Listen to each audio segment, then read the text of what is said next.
अरविंद केजरीवाल को राहत मिलती हुई नजर आ रही। सुप्रीम कोर्ट ने अरविंद केजरीवाल को अंतरिम जमानत दे दी है। आपको हम लगातार हर एक अपडेट बता रहे हैं इस पूरे मामले से जुड़ी हुई। अरविंद केजरीवाल को सुप्रीम कोर्ट से फिलहाल आज बड़ी राहत मिल गई है। अरविंद केजरीवाल को फिलहाल अंतरिम जमानत दी गई है। ये बड़ी खबर आप तक पहुंचा रहे हैं।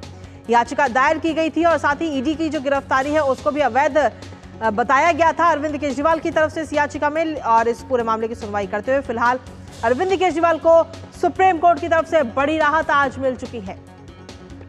अरविंद केजरीवाल को सुप्रीम कोर्ट से राहत मिली है और सुप्रीम कोर्ट ने अरविंद केजरीवाल को फिलहाल अंतरिम जमानत दे दी है।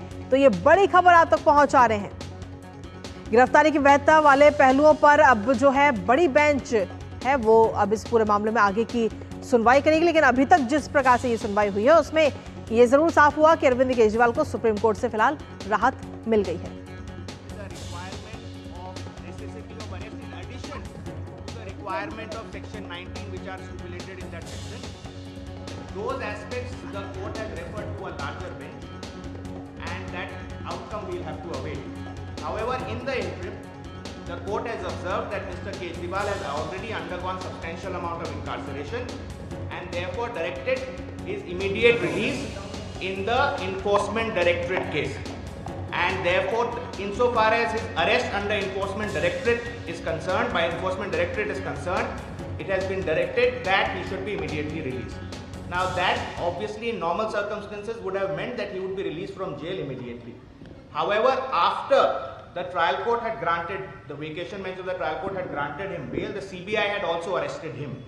Therefore, he's also been arrested by CBI in a separate, although connected case, but that's technically a separate case. Mr. Kejriwal has initiated proceedings against that also, that is pending and coming before High Court on 17th. So depending on the outcome of the CBI case, his actual release from jail will depend on that. But insofar as ED is concerned, he is no more required to be in custody as per the Supreme Court order in the ED matter. Now, and insofar as Hindi, Mr. Vivek Jain. Vivek ji. देखिए supreme court में हमारी याचिका के अंदर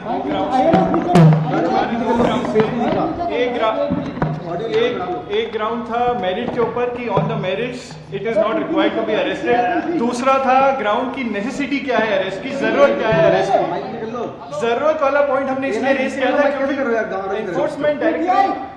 enforcement directorate के पास evidence बहुत पहले से थे। इसलिए हमने एक क्वेश्चन रेज किया था कि नेसेसिटी ऑफ अरेस्ट की जरूरत कहां से आ गई जब आपके पास एविडेंस बहुत पहले से थे। सुप्रीम कोर्ट ने हमारी याचिका पे ये क्वेश्चन कंसीडर किया है कि हाँ, necessity of arrest should have been considered. IO को कंसीडर करना चाहिए था कि जरूरत है या नहीं है अरेस्ट करने की। और इसी पॉइंट के ऊपर सुप्रीम कोर्ट ने नेसेसिटी ऑफ अरेस्ट के ऊपर की जरूरत थी या नहीं थी, आईओ ने अपनी जो उनका डिस्क्रेशन है सही तरीके से एक्सरसाइज किया है या नहीं किया है, ये सोचते हुए कि जरूरत है या नहीं है, इस क्वेश्चन को उन्होंने लार्जर बेंच के ऊपर रेफर कर दिया है। लार्जर बेंच इसके पैरामीटर्स निकालेगी कि भाई नेसेसिटी ऑफ अरेस्ट का क्या मतलब है और आईओ को क्या क्या सोच के और जरूरत है अरेस्ट की या नहीं है, इसके ऊपर देखकर ही अरेस्ट करना है। अब क्योंकि मामला अब लार्जर बेंच में लंबित हो गया है, इसलिए सुप्रीम कोर्ट ने कहा है क्योंकि बहुत देर से अनसाइड है, 21 मार्च से वो अंदर है, इसलिए पीएमएलए वाले मैटर के अंदर उन्हें इंतरिम जमानत दी जाती है और पीएमएलए वाले मैटर के अंदर अब अरविंद केजरीवाल को बेल मिलेगी। As far as CBI is concern, CBI का मैटर अभी भी लंबित है, उसके अंदर हमारी याचिका हाईकोर्ट के अंदर अभी पेंडिंग है जो 17 तारीख को आ रही है। उस पर डिपेंड करेगा कि वो एक्चुअल में केजरीवाल साहब बाहर आएंगे या नहीं आएंगे। As far as PMLA is concern, the matter is over. As far as his interim bail is concern, he is out on bail. Thank you sir, thank you.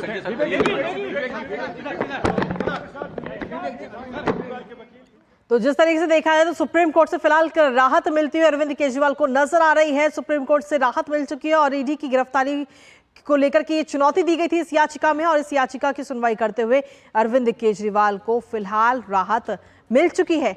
लेकिन साथ ही जो गिरफ्तारी की वैधता वाला जो पहलू है उसको फिलहाल बड़ी बेंच में शिफ्ट किया